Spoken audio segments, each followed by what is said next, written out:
Hello students, laws of motion chapter हमारा ख़त्म हो चुका है। अब हम नेक्स्ट चैप्टर की तरफ बढ़ रहे हैं। वो है आपका loss of work energy and power. Chapter number 6 है आपका वर्क एनर्जी एंड पावर। ठीक है, पूरे चैप्टर में कुछ नहीं करना है, सारे टर्म्स को एक एक करके सीखना है। तो शुरू करते हैं हम वर्क से। कहाँ से शुरू कर रहे हैं कि वर्क क्या होता है, वर्क कैसे होता है, उसके बारे में पूरी बात करेंगे आज के लेक्चर में। हम वर्क की अगर हम बात करें तो हम जब भी किसी ऑब्जेक्ट के ऊपर फोर्स लगाते हैं, जब भी किसी ऑब्जेक्ट के ऊपर फोर्स लगाते हैं, सपोज आपके सामने एक टेबल रखी होगी तो उस टेबल पे फोर्स लगा दो, आपके सामने दीवार है तो दीवार के ऊपर फोर्स लगा दो, और अगर आपके आसपास कोई कुआं हो तो उसमें से बाल्टी खींचने के लिए ऊपर की तरफ फोर्स लगा दो। ठीक है, जब भी आप कोई भी फोर्स लगाते हो और उससे जिस ऑब्जेक्ट के ऊपर आप फोर्स लगा रहे हो ना, उसमें डिस्प्लेसमेंट होता है। उसमें क्या होना चाहिए? डिस्प्लेसमेंट होना चाहिए फोर्स की वजह से। तो हम उसको क्या बोलेंगे कि आपने कुछ ना कुछ काम उस पर किया है। कब बोलेंगे हम काम किया? जब फोर्स लगाया आपने, डिस्प्लेसमेंट हुआ वो ऑब्जेक्ट में, तब हम इसको क्या बोलेंगे? That the work is done. और वर्क होता क्या है? F/S के बराबर। यूनिट की अगर हम बात करें तो क्या हो जाएगी? न्यूटन मीटर, या फिर सीधे लिख देंगे शॉर्ट टर्म्स में इसको बोला जाता है जूल। ठीक है, क्यों जूल बोला जाता है? क्योंकि ये भी एक फॉर्म ऑफ एनर्जी होता है, इसीलिए इसको यूनिट को जूल भी बोला जाता है। तो वर्क क्या हो गया आपका? Force into displacement. और फिजिकली मतलब समझे तो क्या? किसी ऑब्जेक्ट के ऊपर फोर्स लगाया, वो डिस्प्लेस हुआ, तो हम बोलेंगे फोर्स इनटू डिस्प्लेसमेंट के बराबर उसने वर्क किया। नेक्स्ट हम बढ़ते हैं। नेक्स्ट की अगर हम बात करें कि वर्क तो हो गया भैया, हाँ वर्क हो गया, अच्छी बात है। वर्क होते कितने टाइप के हैं सर? आप पूछोगे ना कि सर वर्क अगर आप बोल रहे हो तो वर्क किसी न किसी टाइप के तो होने चाहिए। तो वर्क जो होता है आपका 3 टाइप के जनरली होते हैं। एक होता है पॉजिटिव वर्क। क्या होता है? Positive work. दूसरा होता है नेगेटिव वर्क। नेक्स्ट होता है ज़ीरो वर्क।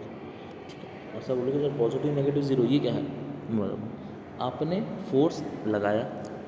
फोर्स लगाया, सपोज किसी टेबल के ऊपर राइट साइड में, और टेबल कहाँ डिस्प्लेस होगी?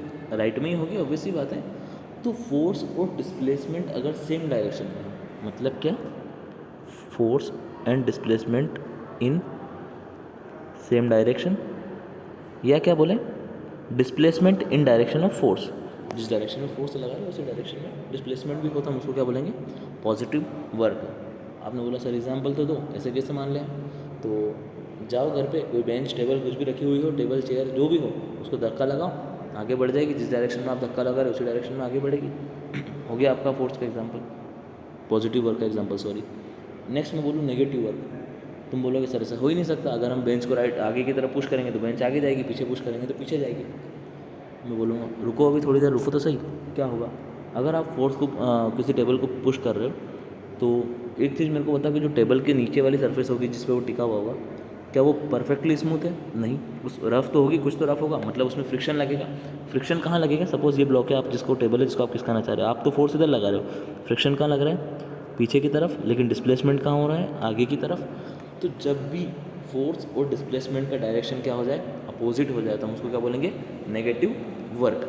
क्या नेगेटिव वर्क? एग्जाम्पल क्या? जब भी आप कोई भी ऑब्जेक्ट की बात करें, फ्रिक्शनल फोर्स हमेशा क्या काम करता है? नेगेटिव में वर्क करता है। क्यों? क्योंकि फ्रिक्शनल फोर्स आपकी मोशन के अपोजिट ही तो लगता है। फ्रिक्शन आपकी मोशन को अपोज करने के लिए फ्रिक्शन बना हुआ है। मोशन को अपोज करेगा, इसका मतलब वो क्या करेगा? नेगेटिव वर्क करेगा। बोले कि ठीक है सर ये भी मान लिया। ज़ीरो कैसे होगा? तो बेटा ज़ीरो कैसे होगा, इसके लिए आपको जाओ, खड़े हो, जहाँ भी खड़े हो वहाँ से खड़े हो, दीवार की तरफ जाओ, दीवार पे लगाओ धक्का, दीवार डिस्प्लेस होगी, दीवार अपनी जगह से, मतलब पक्की दीवार पे जाना है ना, ऐसा नहीं कच्ची तो वो गिरी जाएगी दीवार। कच्ची पक्की वाली अच्छी ईंट वाली दीवार पे गए, उसको धक्का लगाया, क्या वो डिस्प्लेस होगी अपनी जगह से? नहीं। मतलब अगर डिस्प्लेसमेंट ज़ीरो हो जाए, फोर्स तो आप लगा रहे हैं, लेकिन डिस्प्लेसमेंट अगर ज़ीरो हो गया तो उसको हम क्या बोलेंगे? That the work done is zero. मतलब आप फोर्स लगा रहे हो, है ना, अपनी एनर्जी को वेस्ट कर रहे हो, लेकिन ऑब्जेक्ट डिस्प्लेस ही नहीं हो रहा है, मतलब क्या हो गया? Work done is zero. ठीक है, नेक्स्ट हम बढ़ते हैं। एक दो टाइप के फोर्स आपको देखने को मिलेंगे, कांस्टेंट और वेरिएबल। मतलब क्या कि एक टाइप का फोर्स अगर आपने लगा के रख दिया और वो बॉडी जब तक जितना आपको डिस्प्लेसमेंट कराना है तब तक अगर उतना ही फोर्स लगता रहे तो हम उसको बोलेंगे कांस्टेंट फोर्स। तो अभी हमको निकालना है work done by constant force, by a constant force.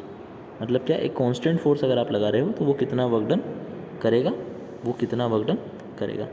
इसकी बात करें तो इसके लिए आप क्या करो, ये पॉइंट ए से लेके पॉइंट सी तक आपको लेके जाना है किसी ऑब्जेक्ट को, थीटा एंगल का इंक्लाइंड प्लेन है, ये आपका ब्लॉक था, फोर्स लगाओगे एफ ऊपर की तरफ, जैसे जैसे आप यहाँ पे लेके उसको आ गए, डिस्प्लेसमेंट हुआ सपोज एस, ए से लेके सी तक, ए से लेके बी तक मान लेते हैं, सी ये वाला पॉइंट हो गया।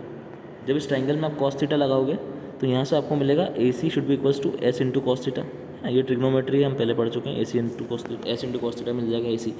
हॉरिजॉन्टल डायरेक्शन में डिस्प्लेसमेंट कितना हुआ ए सी, तो आपका वर्क डन कितना होना चाहिए, फोर्स जो आपने एफ लगाया ये इंटू डिस्प्लेसमेंट कितना हुआ हॉरिजॉन्टल डायरेक्शन में, एस कॉस थीटा। ठीक है, तो आपका वर्क डन कितना हो जाएगा, एफ डॉट एस। एफ भी आपका फोर्स भी वेक्टर क्वांटिटी होता है, डिस्प्लेसमेंट भी वेक्टर क्वांटिटी होता है, ये तो हम देख ही चुके हैं। अब कितना होगा work done, force into displacement का डॉट प्रोडक्ट। ध्यान रखिएगा डॉट प्रोडक्ट करना पड़ेगा, अगर आपको फोर्स का एक वेक्टर दे दिया जाए, डिस्प्लेसमेंट का एक वेक्टर दे दिया जाए, तो जब इसका डॉट प्रोडक्ट करोगे तो ही आपको क्या मिलेगा, work done by that constant force. Next बढ़ते हैं आगे। नेक्स्ट आपका आता है वर्क डन बाय एन क्या बोल सकते हैं, variable force, work done by variable force, work done by variable force. तो एक वेरिएबल फोर्स कितना काम करेगा, वेरिएबल फोर्स मतलब क्या, जो जैसे जैसे आपका डिस्प्लेसमेंट बढ़ता जाए या कम होता जाए उस फोर्स की वैल्यू भी या तो बढ़ती जाए या कम होती जाए। सपोज करो ये ग्राफ बना देता हूँ, इधर डिस्प्लेसमेंट है आपका, ये आपका हो रहा है फोर्स। ठीक है, अभी कोई भी एक हाइपोथेटिकल कर्व बना लेते हैं, हमको भी नहीं पता कि कैसे वेरी करेगा, मान लीजिए ऐसे कुछ वेरी कर रहा है ना। तो आपको क्या करना है, ये zero initial displacement, zero final displacement यहाँ कहीं होगा, इसको बोल देते हैं हम एस। फाइनल फोर्स से हमको कोई काम है नहीं अभी। ठीक है, तो वर्क डन हमेशा क्या इक्वल होता है, वेरिएबल फोर्स की वजह से area under F S graph.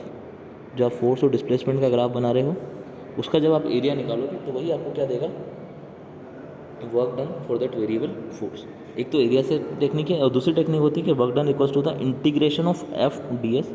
Force जो कि डिस्प्लेसमेंट का फंक्शन होगा उसको डिस्प्लेसमेंट के रिस्पेक्ट में इंटीग्रेट करिए फ्रॉम, देखो इनिशियल डिस्प्लेसमेंट कितना, जीरो, फाइनल डिस्प्लेसमेंट कितना एस। अगर इनिशियल डिस्प्लेसमेंट कुछ हो तो लोअर लिमिट को वो इनिशियल डिस्प्लेसमेंट के बराबर रखना है आपको, फाइनल डिस्प्लेसमेंट जो होगा उसके बराबर रखना है। ठीक है, तो दो तरीके हैं, या तो आप कर्व के अंदर का एरिया निकाल लो या फिर इंटीग्रेट कर दो उसको जीरो से लेके उस डिस्प्लेसमेंट तक जहाँ तक आप जाना चाह रहे हो। ये हो गया हमारे पास वर्क डन दो टाइप के फोर्सेस की वजह से। दो स्पेशल टाइप ऑफ फोर्स जो होते हैं वो होते हैं आपके, एक होता है कंजर्वेटिव, एक होता है non conservative force. Conservative force and non conservative force. ठीक है, नाम सुन के अच्छा नहीं लग रहा, समझ में भी नहीं आ रहा कि सर कंजर्वेटिव क्या है नॉन कंजर्वेटिव क्या है, बताता हूँ। ऐसा फोर्स जिससे फोर्स लगाने से डिस्प्लेसमेंट हो रहा है, अभी हम बात इसी की करेंगे कि वर्क डन तो हो रहा है, जीरो वर्क डन नहीं है, फोर्स लगाने से डिस्प्लेसमेंट हो रहा है। और जो आपका वर्क डन है ना वो कहाँ डिपेंड कर रहा है, इनिशियल पोजीशन और फाइनल पोजीशन।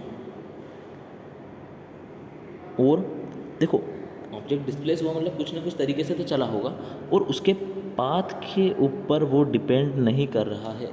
सपोज मैं बोलूँ आपने बेंच को धक्का लगाया और आपने बोला कि वो सर 2 मीटर से डिस्प्लेस हो गई, तो मैं क्या बोलूँगा, आपने कंजर्वेटिव फोर्स लगाया। अब मैं बोलूँ अगर आप मेरे को बोल रहे हो कि सर मैंने फोर्स लगाया और जो आपकी टेबल है वो पहले 2 मीटर नॉर्थ डिस्प्लेस हुई, फिर 3 मीटर राइट डिस्प्लेस हुई, फिर 2 मीटर नॉर्थ डिस्प्लेस हुई, ऐसे करके चलती रही और आपने इतना कुछ बता दिया मेरे को, मैं बोलूँगा ये पाथ पे डिपेंड कर रहा है क्या?